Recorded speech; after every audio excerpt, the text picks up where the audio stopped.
You're good. Yeah. Good to go? On? That's why I said over here. All right, ladies and gentlemen, I'd like to call the Lawrence County Prison Board meeting this Wednesday, February 18th, 2026 to order.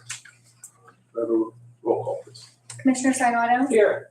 Commissioner Kennedy? Here. Commissioner Vogler? Mr. Vogler is absent. He did provide prior notice that he would not be here today. Controller Prestipine? Here. President Judge Cox? Here. District Attorney Lynn Makusa? Here. Sheriff Mortwinsky? Here. Our first order of business, it falls under agenda item number 2, which I believe everybody has received the packet, and it is visitor comments. Are there any visitor comments at this time? I see no visitor comments, so we will move to item number 3. This is the approval of the minutes and notice of executive session. Meetings for the last minute, the meeting were provided to myself. I had an opportunity to review them, and then they were forwarded on to Sheriff Mortwinsky. And I believe he executed his signature on the back of the minutes. Has everyone had an opportunity to review those minutes, and are there any comments related to them? Can I get a motion to accept the minutes? Motion. I'll second. Motion has been made and seconded. Roll call. Commissioner Sinata? Yes. Commissioner Kennedy? Yes.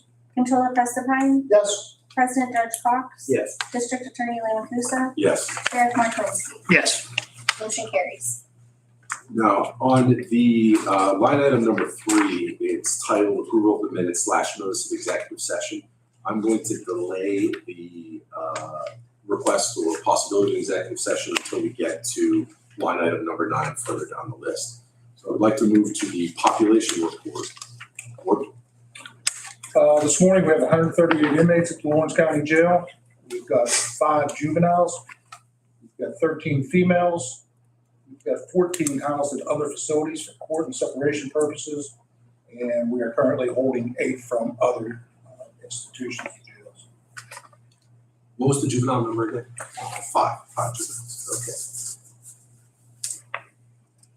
Okay. Are there any questions related to the population report? Just the numbers? No questions related to that?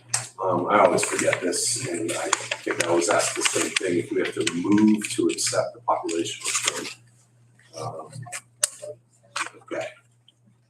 That's one less vote, yeah. Great.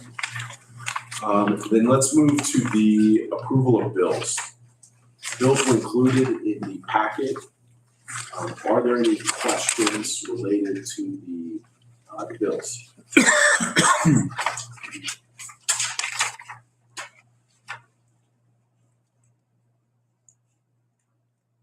I see no questions, but I have a question. Diagnostic Direct. What is that? Supplies, I believe. Supplies. It's in the amount of $3,149. I have it right here. It looks like there was case of gloves, a bunch of gloves, like 7 mil nitrile gloves. Okay, and I see on here that there is a elevator bill, which I guess we can discuss that in old business. I know this is just the payment of the bill, but the status of the elevator is something that we can get into in a moment. Can I have a motion to approve the payment of the bills? I moved to pay bills. I'll second. Motion's been made and seconded. Vote, please. Commissioner Sinata? Yes. Commissioner Kennedy? Yes. Controller Prestipine? Yes. President Judge Cox? Yes. District Attorney Lynn Makusa? Yes. Sheriff Mortwinsky? Yes. Motion carries. Moving to line item 6, old business. Yes, from our last meeting, there's a few items that would qualify as being old business. One of them would be the elevator. I know that was at least mentioned. What is the status? We're still looking at approximately 4 to 5 weeks to get all the parts in and start the renovations or upgrade to the elevators. Okay. I know that we are at the mercy of the vendor. Is this Okay, call it. Schindler? Who is it? TKE. TKE. Okay. I mean, I've had conversations with them and I was told I wasn't happy with how long this is taking. Okay. Despite the fact that we are awaiting repairs on the elevator, are we still able to maintain the continuity of operations at the jail? Yes, sir. So it's not, may have been inconvenienced, but not impacted. Correct. Okay. Please keep us in the loop on the developments of the elevator. Controller pressed upon any issues regarding payment of the bill for that or? Nope. Nothing. Okay, so it's really just on them to Yeah. get They us. received payment. Yeah, they, obviously went out to bid and they have progressive payments and the bills will come through, everything they sent in have been paid, so. So there's nothing on us anymore. It's just them. Okay. Yes, please keep us in the loop. Is there any other old business that was discussed at the last meeting that someone would like to address or anyone would like to address at this meeting? Seeing no additional requests for old business, if we could move to line item 7, which is new business. I have here a warden update. Warden, before I get into several items of new business, is there anything you would like to touch upon? Not at this time, I really don't have any additional, other than just working on that elevator, getting ready for our state inspection in August. That's what, that is August. August 8th, 18th. And have you assigned a point person for the inspection? I mean, ultimately, you're responsible, but have you assigned a point person to handle, is that Yes, Deputy Deputy Warden since Simmons. inspection last time? Okay. Well, then moving on to new business, with the indulgence of the prison board, I would like to touch on a variety of issues. The first one being the revenue report. You heard the warden's population report, which indicated we had 5 juveniles. We have collected a total this year of $159,000. We have outstanding $202,800. Those amounts have been billed for the months of December and January. This is consistent with how the money flow operates for collecting these revenues. We're typically a month or two behind in receiving the dollars, but obviously they get billed out when they are incurred at the end of the month. So that's total revenue to date, $361,800. I am unaware of any time in the history of the Lawrence County Jail where we have not received compensation for our juveniles. Controller Preston, are you aware of any time anyone ever defaulted? I have not. Okay, so it's fairly, this is a reliable number, this $361,800 that we will be receiving. We will continue to bill the month of February. Today's February 18th or 19th? 18th. So 5 juveniles, we will continue to bill those. Does anyone have any questions about the revenue report? And does everyone receive the revenue report? I don't believe I haven't received that yet. I don't believe so. Your Honor, do you receive I it? don't recall. I assume you received it. I haven't seen them recently, but I have that one in the past. Would you, would every member of the prison board like to receive a copy of the revenue report when it gets generated? Sure. Deputy Warden, if you could put it on the distribution list so that everybody sees what comes through the door.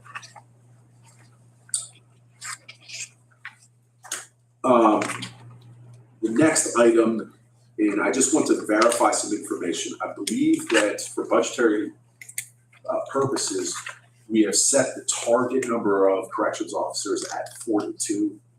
That is correct?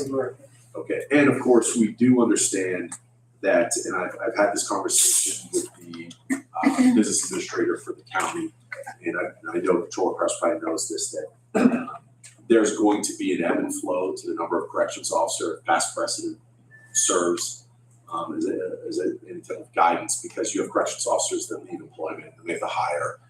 So that number is going to vary, but the budgeted amount, the target is 42 officers. About a month ago, I requested a lot of information from the jail. I requested information on the structure of the facility, the chain of command, the duties and responsibilities of the members within the Lawrence County Corrections Facility.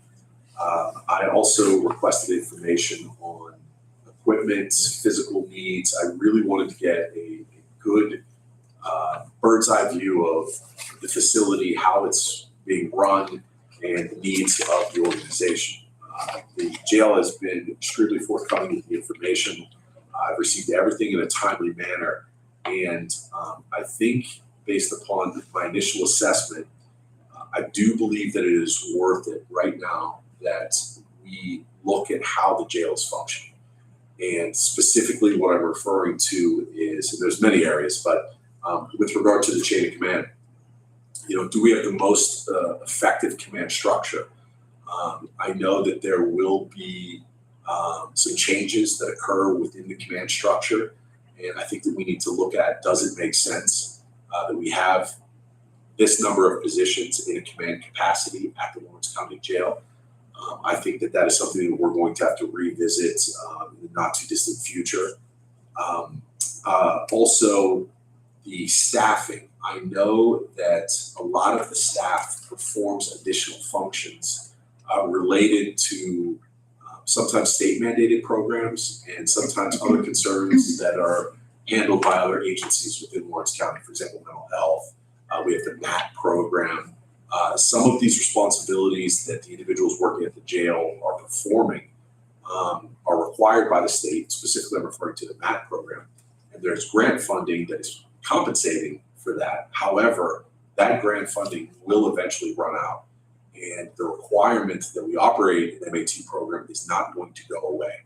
So we have to figure out how to continue the program without increasing costs, or at least controlling costs, so that we can maintain our obligations under the state MAT program.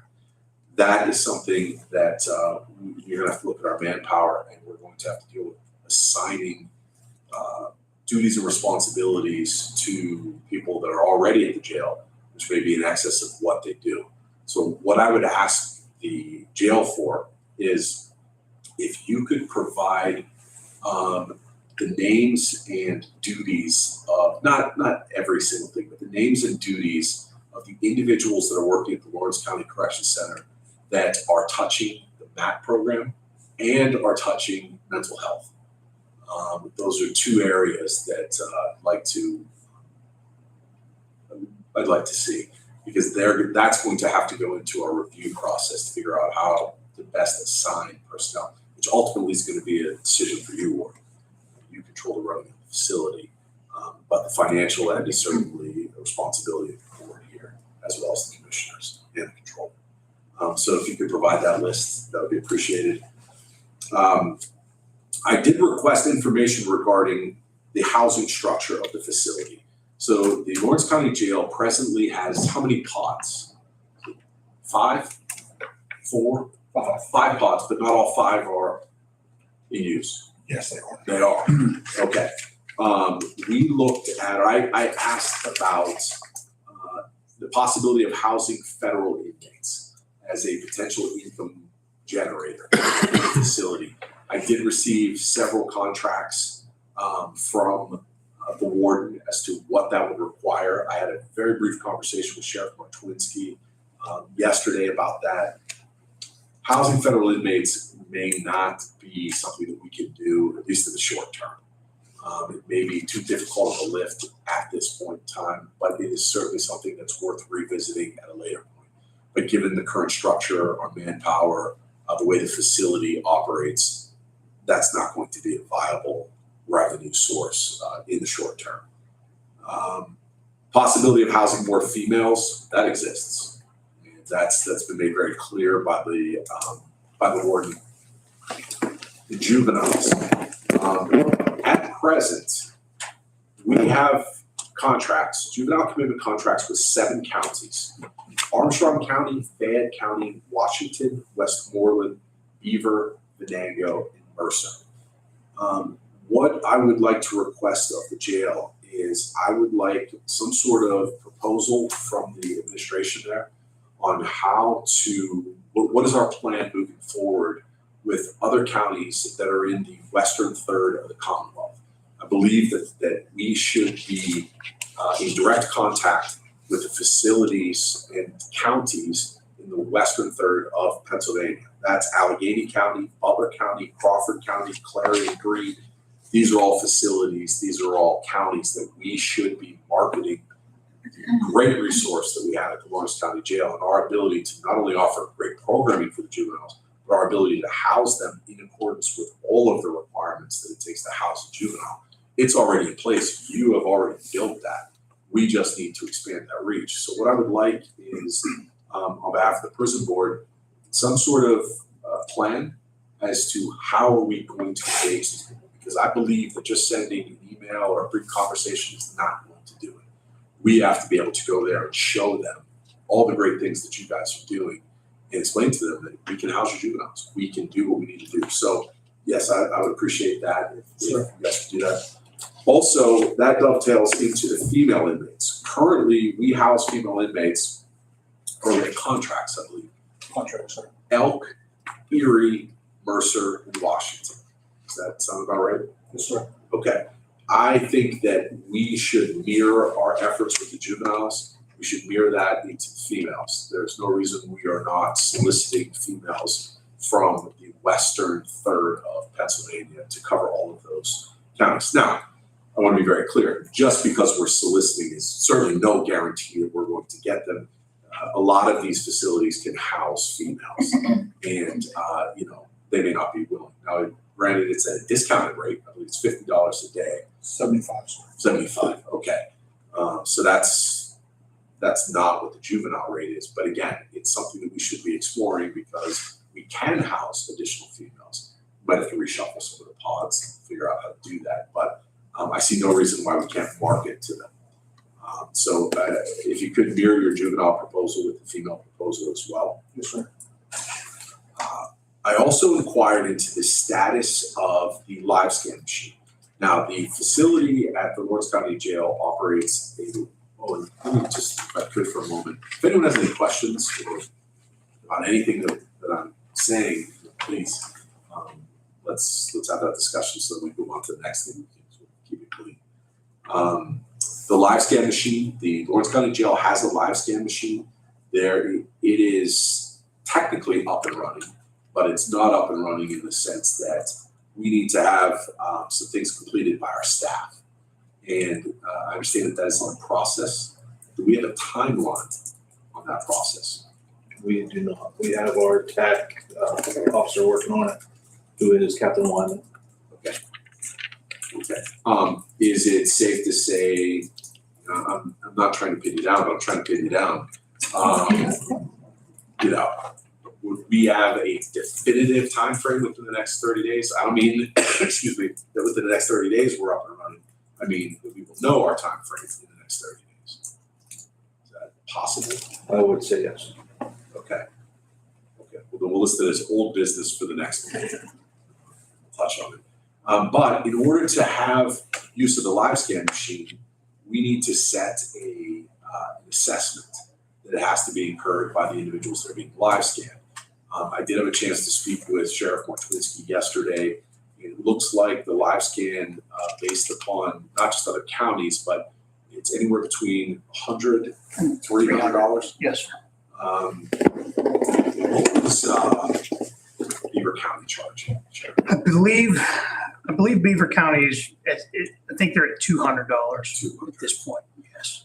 I think, and I believe this would be a court order for the assessment. So we would need an order for the president judge setting the assessment. I don't think we charged 200, maybe 150. I believe the break even was a little under $100 for the cost of the machine. But you do have to pay an annual subscription fee. It's almost $6,000. $6,500. How much was that? About $6,500. Okay, so closer to $7,000, yeah. Your Honor, I'm not sure. Would you like a sample put together for you? Are we talking administrative order? Yes, sir. Let's do a sample, send it to me, and then I'll get it up to the court, setting the live scan fee at $150 if the board's okay with that. Controller Pressman, you fine with that number? Controller Kennedy, or Commissioner Kennedy? Commissioner Snow? Judge, obviously, you have to make the ultimate determination. Sheriff, are you okay with that? Yes, I am, yep. Okay, then, yeah, let's do an admin order, sample, send it to me, and we'll get it to the court. Once that is in place and the staff have been verified, then you can begin using the machine. There has been a request by the Pennsylvania State Police. I am not suggesting that we have an answer today, but it is worth discussing, and I believe that this is probably a conversation that should occur between the sheriff and the jail.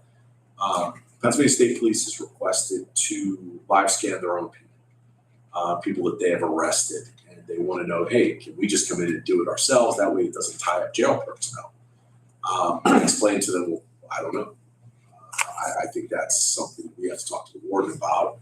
Also the location of this equipment, and location is going to come up a little bit later too, because we have polycoms, we have a live scan machine, and I think I understand where these devices are all kept in the jail at the current moment, but there may be more efficient placement of them depending on how you want to proceed, with Pennsylvania State Police. If you want them coming into the facility or live scanning their own people. I don't know if that helps you or hurts you, but it was a direct request. So I'm passing that information, that request on to you, and we can discuss maybe at the next meeting, your thoughts and the likelihood of that occurring.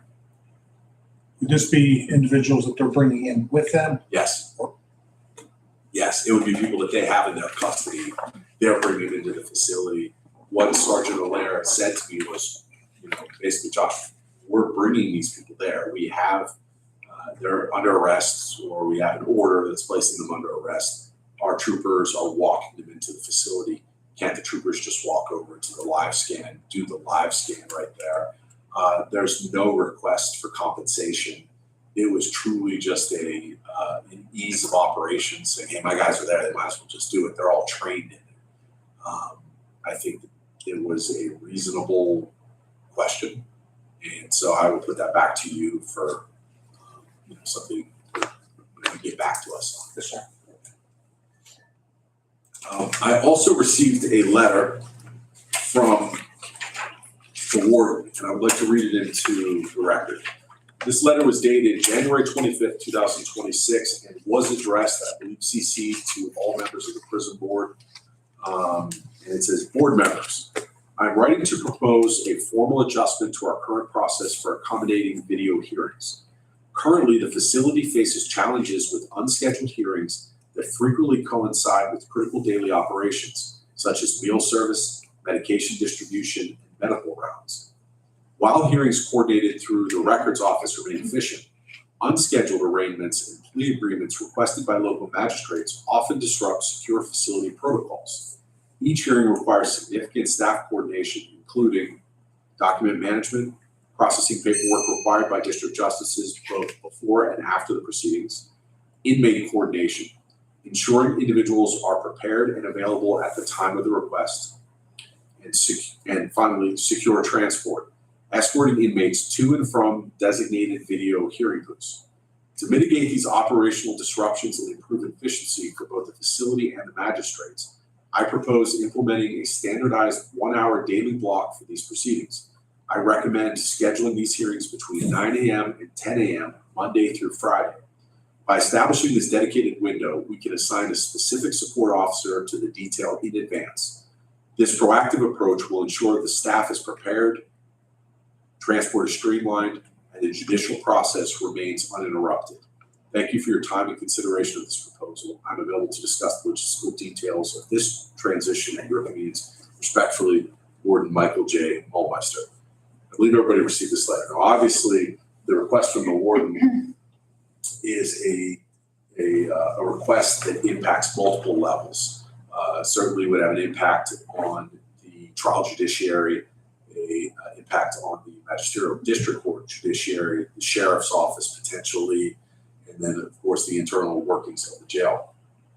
One thing that I can say with absolute certainty, as an outsider viewing the operations of the jail, frequently, and I will take ownership of this, as district attorney, I've made requests to the jail to see an inmate, or maybe detectives needed to interview a witness or a suspect. And it ends up being a quick phone call from the DA's office or maybe from another agency, but we have no idea of what actually happens on the other end. It usually impacts the sheriff's office, it impacts the jail, the captains, depending on when the call comes over, lunch, medication, all of the things that have been outlined. So I think that this request is something that truly needs to be discussed and addressed because what I'm being informed of, and certainly the board, you can expand on this, is that the requests to the jail are coming in at random. There's no consistency to it, and for the most part, again, I'll speak only for myself, I kind of want you to jump immediately when I call, and that's probably non-fair or realistic. That's probably a little bit unrealistic on my part. These phone calls and requests come in all day long. And like you said, nobody really knows what our schedule is, what we have going on, whether it be a medication line, whether it be a psych line, dentist. There's just so much that we have going on, and we've got the courts that are already scheduled that we have to handle too. Would the prison board be in favor of requesting a specific plan from the jail that goes a little bit more beyond just carving out a 1 hour? Because I think there's a lot of other variables. I think it's also a conversation that has to be held in consultation with the sheriff's office because they're impacted, not on some of this stuff, your preliminary arraignments, your temporary detainees. That's not necessarily the sheriff's office, but transporting prisoners back and forth. I do think there probably should be a conversation, and if we can establish some sort of consistency in when hearings are going to be scheduled, I guess the first question is, would the trial judiciary, President Judge Cox, would that be something you'd be interested in hearing? Would you be willing to consider something like that? And I'm not trying to put you on the spot, Judge, but just trying to get you some more information to consider. Obviously. I guess, what are we talking about as far as these magistrate or district judges calling in? Or is this the courts or combination? This is typically the magistrates calling in for the temporary commitments and also sometimes plea agreements, things like that, where normally the arresting agency or the sheriffs would take them to the magistrate's office. They're calling us and saying, hey, can we get this person in front of a video right now with 10 minutes notice? And, we may have bill service or like the board had mentioned, doctor line, and it's not always feasible for us to have the employees available to do that. Perhaps we could do a formal proposal to the court and give you an opportunity to look at it. Whatever you feel is appropriate, Judge. Okay. Is it mostly the DJs then? Sorry, sir? Is it mostly the DJs then versus the courts? Yes. Yeah, the courts always seem to schedule well in advance. We haven't had a problem with the court system. Okay, I know sometimes we'll adjust something at the last minute. We want to do something. That's very rare, but Okay. yeah, the magistrates it's a daily basis where they request something with 10 minutes or zero notice. Okay. And I also believe that this is also connected to Polycom system. I think that there can be a more efficient use of our Polycom system. Right now, we have 2 sets, I believe, in booking and 1 in the attorney room. Yes, sir. I would like to request from the jail a proposal. Can we move these Polycom machines to better serve the facility into different areas so it requires less internal transports? Also, I did have a conversation with Sheriff Martwinski, who was discussing, Vince, you want to? Yeah, so I've been going on trips with my guys, so I just sort of see what's happening. So I've been visiting some of the other jails, and Beaver County has a really good program set up down there where they have Polycoms in different places. So they maybe have it on the blocks, their housing units in like the rec rooms areas. but then they have them in their attorney clients. But one thing that was nice was they have the capability to, it's almost like a Google Meet. So you don't have to have a Polycom on the other end of the office, so to speak. It's at the jail, but they program in, a number and email, and it goes directly to, it can go directly to a laptop with, as long as you have a web camera. So there is a function they have where you can actually do like a Google Meet or a Teams meeting, where just to say, because I know I had been approached by, the PD's office, because they're trying to they wanted me to try to bring some other people over to central court so they could sit with their people during their call to trial list. And Beaver's actually doing it to where they bring them into the attorney-client room. They have Polycoms in all their attorney-client rooms.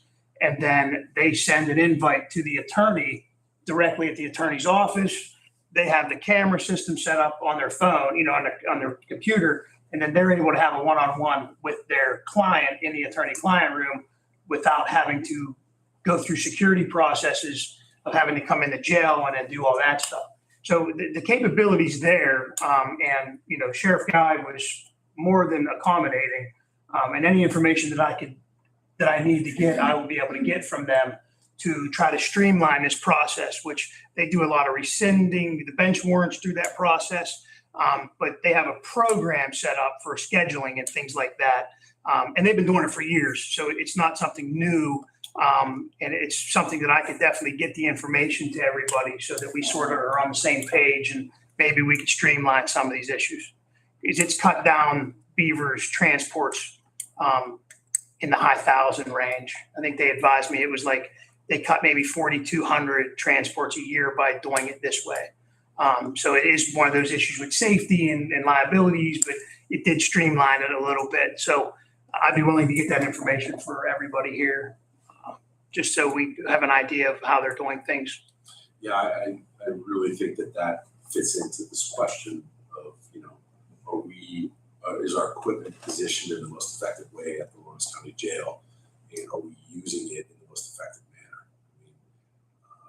I will always choose a book over a Westlaw, search, but at the end of the day, I do think we need to adapt to the technology and make sure that we're maximizing. So perhaps if the sheriff could provide that information to the jail, and you guys can put together a proposal as to how to most effectively use the equipment. And Sheriff, was there a cost associated?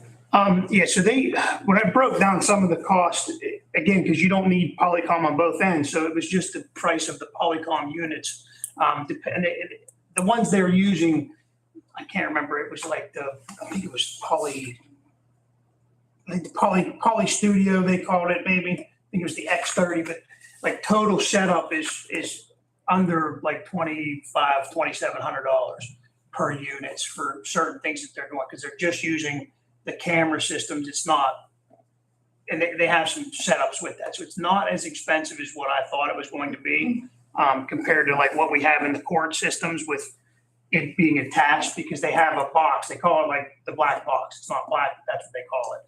And it's like a switchboard box through, Apple. Apple does something with it. And, so I can get that information. But the cost was not that expensive. When I originally heard about it, I was kind of shocked. So, Yeah, I appreciate that. yeah. It becomes part of the Polycom system itself. Yeah, so you would just need Polycom in the jail, and then there's a switch box that they use where they can actually send this invite out to, an attorney's computer. And then it's just like we're having a Google Meet or, a Teams meeting. You just need a camera on your computer, which everybody has these cameras, which are very inexpensive. So that's how they were doing some of that stuff. Obviously, we'd have to look at that system. You want to maintain integrity, and talking to an attorney is one thing, because those are privileged communications anyway. But if it expanded to the point where it was visitation or something, Yeah. to record, and I don't know if that's what they're doing. Yeah, no, it's specifically just towards, it's, Courts, yeah, and I believe that the sheriff's office down there has their own regional booking unit that's down there, so they handle all that. They send out the invites to where it needs to go and it's all, it's not accessible to the public in any way, anything like that. So it's very secure. Sheriff, you could provide the Yeah, information. absolutely. Okay. I have two last things. I guess we'll do the easier one first. I recently had to complete, was it CJIS training? It's an annual training, and it's about the flow of information and access to information and security protocols surrounding information, what should be done, how to use it. If you could, Warden, I would like you to take a look at your staff, and let's review who has access to what information. And then there should be a review of, should they have access to that information? Are there people that should have the access that don't have access right now? We want to make sure that in order for us to be compliant, that the right people have access to the information they're supposed to, people that shouldn't don't, and make sure everybody completes their trainings for that certification. So we just finished all the training for the CGIS, and that was the TAC officer that handled that. Great. So it's all up to date and finished. So that will tell, that says that the individuals have been provided the training. That's not necessarily, I want a high level evaluation as to their access to information systems within the jail. Do the right people have the right access, or some people have access they shouldn't have? So that would obviously have to come from three of you. Last thing, I received a phone call from the chief of police at Jameson Hospital, here, UPMC Jameson, and he wasn't upset.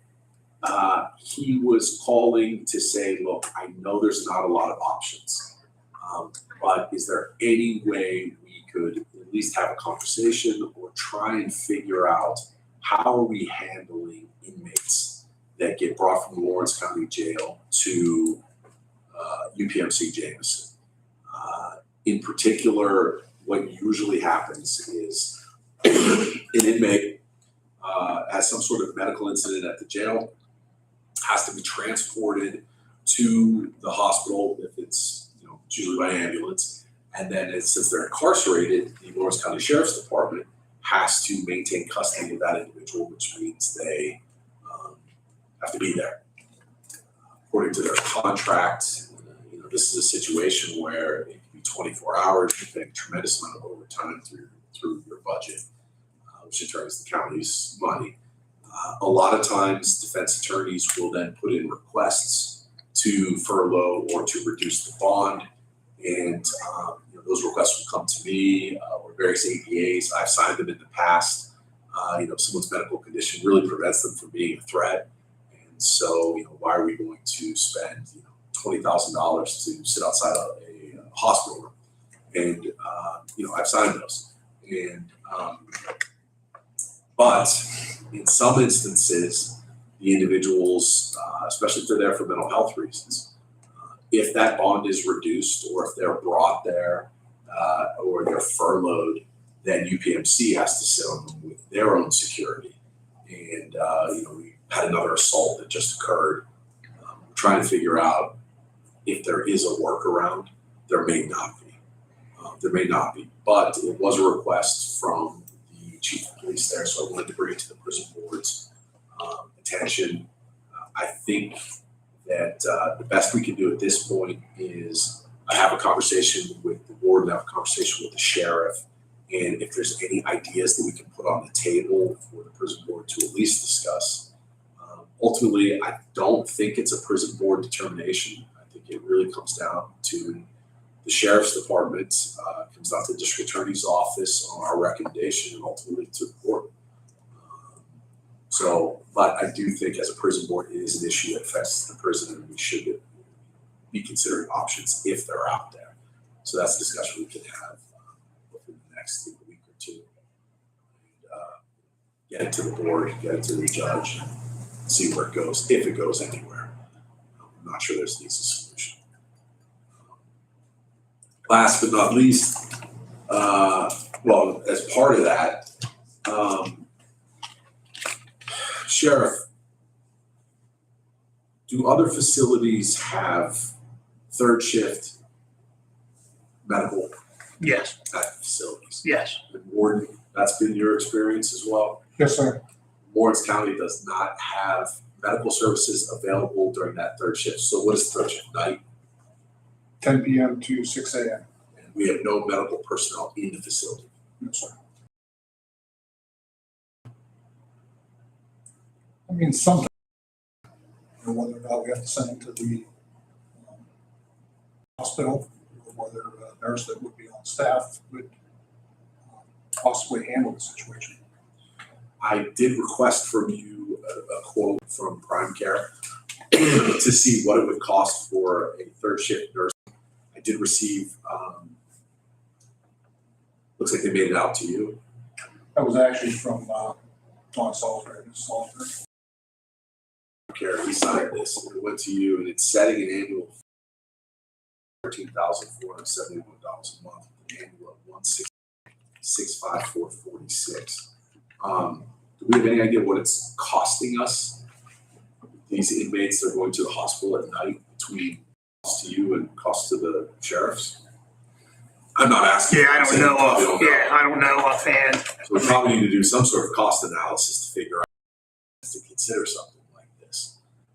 Because if it's costing us less, well then, why would we pay more? Okay, that is something that we probably should have a conversation. Okay, I know I went through a lot of different items, and I will follow up directly with the warden on the stuff that we've talked about. Is there anything else? This means longer than usual. Is there anything else that any member of the prison board would like to discuss? Seeing none, I'll move to section 8 or line item 8. It's visitor comments. Any visitor comments? It's only one visitor. No. Line item 9, executive session. Are there any motions to move to executive session to discuss personnel matters? I hear no motions. Lastly, is there a motion for adjournment? I'll motion for adjournment. I'll second. Motion's been made and seconded. Roll call, please. Commissioner Sinata? Yes. Commissioner Kennedy? Yes. Controller Prestipine? Yes. President Judge Fox? Yes. District Attorney Limakusa? Yes. Sheriff Martwinsky? Yes. Motion carries. Before I adjourn the meeting, there will be in the minutes, there will be review. We will put in all the items that were just discussed as a refresher to everyone, and we will get to work on addressing these concerns for the next prison board meeting. Thank you very much, ladies and gentlemen. See you, Josh. Good to see you. All right. Absolutely. Right. Yeah, I agree. Yeah.